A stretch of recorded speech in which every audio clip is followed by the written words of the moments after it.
In the Elder Scrolls IV Oblivion, there is no shortage of supernatural and paranormal activities within the physical realm of Cyrodiil and beyond. By wandering Ayleid ruins, crypts, forts, and caves, the player can come across some fearsome undead or spectral entities. Almost every single time one of these beings are happened across, they're inherently hostile towards the player. Perhaps they are vengeful spirits, under the command of someone else, or have undergone an evil process which releases their soul from this plane of existence. Either way, they are certainly not a force to be reckoned with, especially since a lot of these revenants are resistant to normal type weapons. However, there is at least one case where a spirit is not antagonistic towards the player. In fact, this spirit, if helped with its cause, can return the favor to the player by rewarding you with some treasure. Of course, along the way, there are certainly some eerie and spine-chilling moments that the player encounters. This is the tragic, horror-filled, and adventure-based side quest titled The Forlorn Watchmen. After yet another lengthy and tough adventure, the hero of Kvatch finds themselves entering the city of Bravil at a late hour. Unlike most explorers, they need very little rest before heading off onto their next grand-scale mission. By simply wandering around town, the player hears whispers of a ghost that walks the shores of the Niben Bay every night. Immediately confronting the citizens about it will lead them to tell you that they don't know much and that a high elf publican named Gilgondarin should be sought out. He works at the Silver Home on the Water Inn. Knowing very well that ghosts, specters, phantoms, and wraiths are incredibly dangerous and challenging foes, the hero of Kvatch thinks to themselves that they will be doing the town a service by banishing this entity back to the void. Intrigued, the player hastily makes their way over to the previously mentioned inn in order to have a word with the Altmer. Entering the establishment, the player looks across the room and immediately notices somebody who fits the bill. A tall, young male high elf managing the bar in typical city folk clothes is peering directly at you, almost as if he knows that you've come to hear about the local legends of Bravil. Wandering over to the publican, he puts on a smile and asks if you'd like food, beverage, or a place to sleep. Politely declining all three, the player asks to hear more about the ghost that wanders the shores of the Niben Bay. It is here that Gilgondarin happily shares the local myth and tale with us. He says, "The Watchman looks like he may have been a sailor. No one knows where he came from, or why he looks so sad. I don't like talking about the dead like they're some kind of tourist attraction, but that spirit has been making his ghostly journey for years now. We've learned to just accept that he's there. Every night, sure as clockwork, he appears at Watch Camp at 8 on the shore of Niben Bay. He's never harmed anyone, but most people give him a wide berth. You seem curious enough, so I'll be glad to pinpoint where he appears on your map." After hearing this information, the player thinks to themselves that more than likely this isn't a vengeful spirit, but one that's lost and trapped in this plane of existence, simply looking for a way to pass on to the next. The player thanks Gilgondarin, ensures that their gear is intact, and exits the inn to make way for Watch Camp in order to see the spirit for themselves. It is best to exercise caution, however, as very rarely do you come across a non-harmful ghost, and the High Elf did state that no one has ever gotten close to it before. With all of this in mind, the player leaves the safety confines of the city gates and back out into the wilderness. Fortunately for the player, Watch Camp is located on a small island directly southeast of Bravil. The nearest outlet to it can be accessed via the road leading south of the city with minimal bushwhacking and trailblazing. The player arrives at the camp past 8 o'clock and, to their surprise, ends up seeing a ghost wandering lost-like on the shoreline. This ghost appears in a different form to most of which the player has encountered, with it being closer to the image of the man it once was. Still, with some hesitancy and your weapon drawn, you approach the spirit wondering exactly what's about to happen next. This is where something very interesting and peculiar happens. The ghost begins to walk off and head back from the direction in which the player came from. No mention was ever made from the citizens of Bravil about the ghost having movements and leaving Watch Camp. A bunch of thoughts run through the player's head, most negative and mistrusting towards the ghost. Perhaps this is a setup leading the player to their demise, or a trick by some mage in hopes to rob you? The only way to find out and get to the bottom of it is by following the spirit to wherever it's going. Through a lengthy trek further down into the Niben Bay, the spirit comes to a sudden halt near Fort Irony, its gaze set on something far out in the distance and cannot be torn away from. The player tries one final time to make contact with this spirit, where finally, in a detached and somber voice, the spirit answers back. I was once the man known as Grantham Blakeley. Look for me in the mouth of the panther. Please, release me.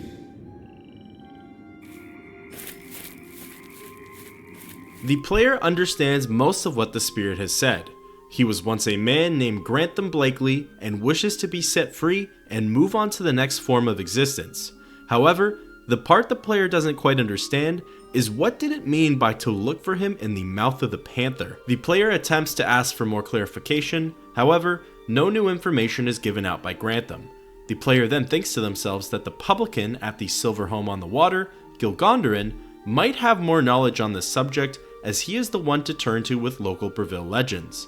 The player leaves the patch of land by the fort and makes way back for the city. Looking back one more time, the spirit is still gazing off into the distance, focused on something that the player can't quite comprehend. Arriving back in town, the player immediately makes way for the inn in search of the High Elf once more. Bursting through the doors, Gilgondarin can be seen manning the pub exactly where you last left him. He smiles at you from across the room, and when interacting with him, the player learns new information through his dialogue. Sure, I know what that is. Any sailor worth his weight in sea salt could tell you. The mouth of the Panther is what they call the delta where the Panther River meets Niben Bay. It got its name from the pointed rocks that jut out of the water there.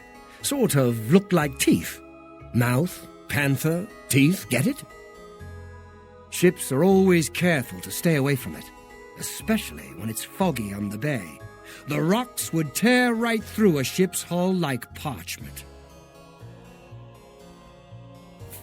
Be glad to. Here, let me have your map, and I'll mark the spot for you. From here, he will then be very helpful towards the player and mark its location on your map. It all of a sudden dawns on you that through connecting some geographical dots, it turns out the spirit of Grantham Blakeley, through his eternal and unbreakable gaze, was actually staring off into the direction of the mouth of the panther.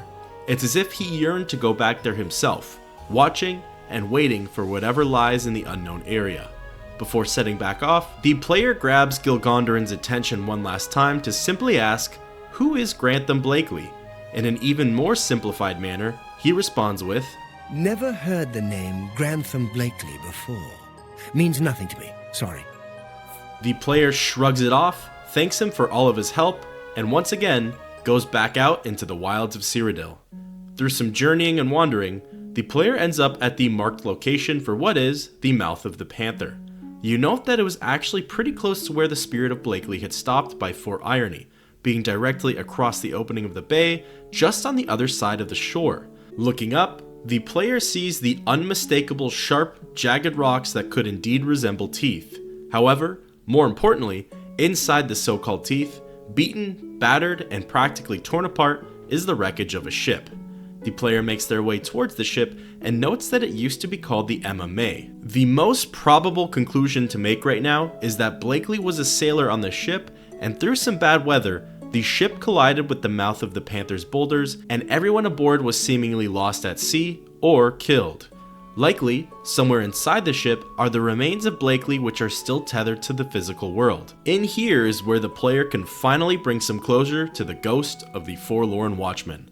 Jumping on board of the rickety, old, and unstable ship, the player searches for a way in. Atop the deck, the captain's quarters has been completely sealed off by debris from the outside. Looking for another way in, you scale down the side of the ship and notice what could be a potential lead. A hole has been torn into the side of the boat, likely from the impact of the rocks. It seems wide enough that the player can fit through the splintered wood and breach the inside of the hole. Upon entering, the surrounding area is dark and quiet. A feeling of unnerve and uneasiness falls upon the player. All of a sudden, emerging from the shadows, a spirit lunges out towards you. It quickly becomes clear that while Grantham Blakeley might have been a harmless spirit, whatever the player is going to encounter in here certainly won't be. Using whatever magical or enchanted weapons that are in your arsenal, you quickly banish the spirit back to the void. Weapon ready, eyes peeled, and moving slowly, you begin to make your way through the haunted ship. It's hard to wrap your head around why these spirits are attacking you. Your sole purpose for trespassing on the remains is to set free a fellow crew member. Surely the spirits should be able to understand and comprehend that, right? The player enters a room directly ahead of where the entrance was. It is here, laying on the table in the cabin, that the logbook for the MMA can be found, and the contents within are truly shocking and tragic. The logbook details that the crew of the ship and their captain, Captain Lawton, loaded up the boat with crates from Leowin, and then Lawton decided to sail north to the Imperial City, despite the crew's warnings and apprehensions about the weather. It seems that on the 14th of last seed, 3rd era year 421, which would have been 12 years prior to the events of Oblivion, the crew ended up sailing straight into the storm and were desperately looking for places to temporarily harbor. One was spotted, and the captain told the wheelman to head straight for the inlet. It was at this time that an impending coup was organized and acted out by someone named Gable. The crew quickly overpowered the captain as well as the only person to stand with him, Grantham Blakeley. The two were tossed below deck, and the remaining treacherous sailors took a hold of the ship. They still decided to steer the boat towards the inlet under the orders of the new Captain Gable. It's here that the journal abruptly ends, and that is likely due to the collision with the mouth of the Panther, resulting in everybody's death. Everything makes a lot more sense now to the player as to why Blakeley must be set free, why the other spirits are attacking you, and how this all came to be in the first place. The player cautiously continues making their way through the boat and descending to the mid-levels of the ship. The top level and the mid-level contain 2 ghosts or spirits that the player will fight, and the captain's quarters will contain only 1 spirit. Depending on the player's level, you will be matched against either regular ghosts or a form of wraith. Through some slashing, hacking, and spellcasting, the player makes their final descent into the lower levels of the hull. In this lower level, the player comes face to face with a powerful, strong, and truly sinister wraith that was once formerly Gable the Traitor. This unique wraith has a glowing purple aura around it and possesses the same resistances and buffs as other wraiths. This specter is equally as hostile as the previous ones, almost as if it knows you are here to undo its evil and malicious work. Through some more spellcasting and enchanted weapon use, the player is successful in ultimately defeating Gable the Traitor. When looting the remains of this sinister entity, a small key can be found and is taken by the player. This key ends up unlocking a door to what is the final area of the ship, in which the remains of Grantham Blakeley are contained. Towards the back of the room, a pillar with a skeleton chained to it can be found. Upon interacting with it, the chains will be released, the skeleton will fall to the floor, and Blakeley will appear before the player. He thanks and rewards the player by saying this: I knew one day someone with unyielding virtue would heed my words and speed my release. You risk much to perform such a selfless act. This noble deed will not go unrewarded. Look upon the ground in this prison. There you will find a map to my gratitude. I thank you with all my heart. Farewell.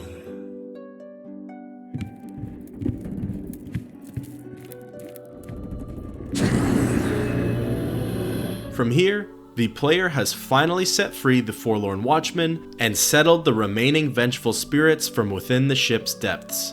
By looking at the ground, a treasure map has mysteriously appeared and will lead the player to their reward. Exiting the ship and following the map's directions, it will lead you across the Panther River's winding body to the marked location. Near Black Dog Camp, lodged in between 4 rocks under the water, is a chest that contains 1 empty soul gem, 2 unenchanted rings, 2 more pieces of randomized jewelry, 6 gems or minerals, leveled gold, and a leveled magical weapon.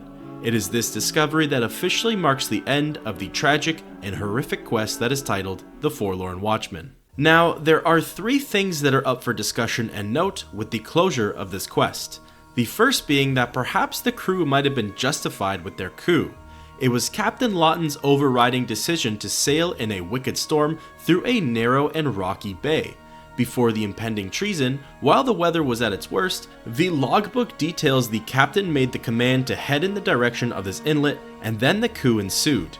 It seems like regardless of whether or not the coup happened, The damnation and doom of these sailors was inevitable due to the poor decision making of Captain Lawton. Remember when Gilgondrin said that the mouth of the Panther should be known to any sailor who's worth his weight in sea salt? Then why didn't Captain Lawton, an apparently seasoned sailor, know that the area they were headed to was extremely dangerous, and to at least have an inkling of suspicion that they were in the territory of the mouth of the Panther? It was through his actions and ignorance that the crew was ultimately killed.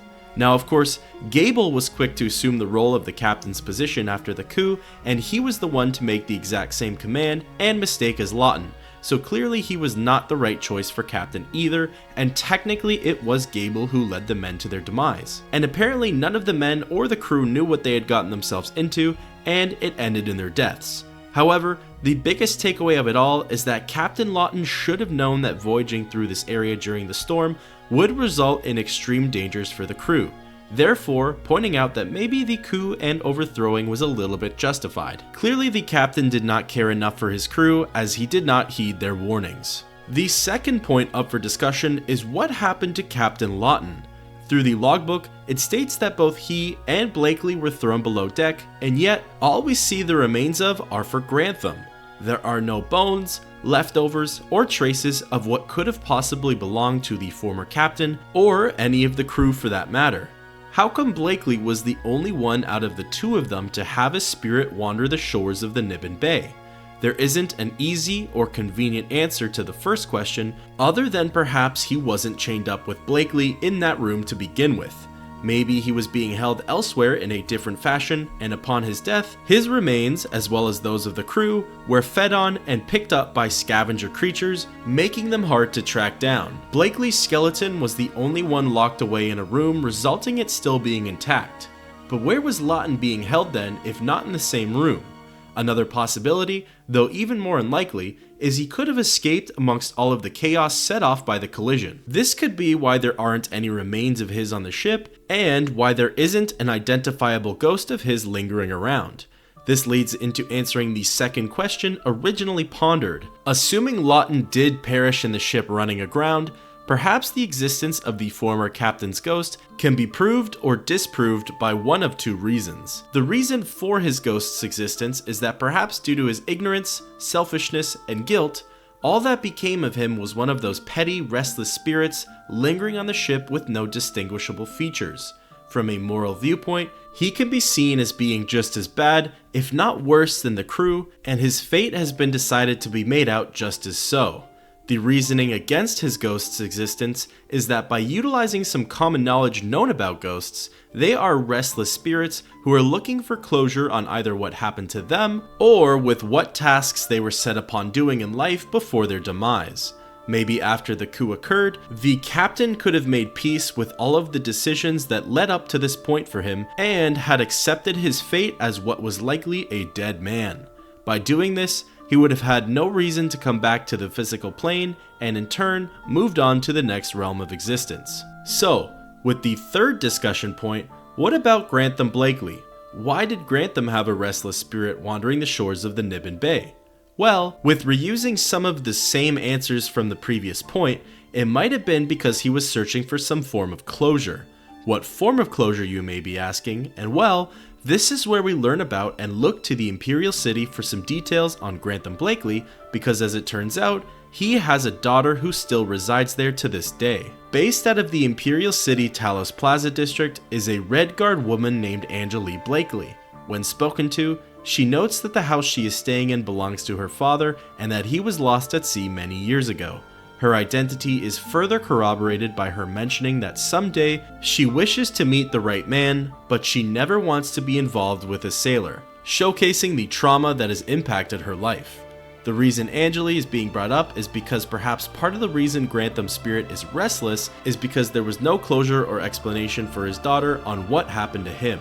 Of course, him being unbound from the chains is more than just symbolically setting him free, but maybe he has a certain level of guilt and devastation over leaving his daughter behind, that he was set to roam the shores of the Niben Bay forever until the player finally helped to release him. Overall, these were just some fun ideas, theories, and lore pieces to recount and discuss for the end of the Forlorn Watchmen. The quest in itself is fairly straightforward and doesn't leave too much open for interpretation to the player.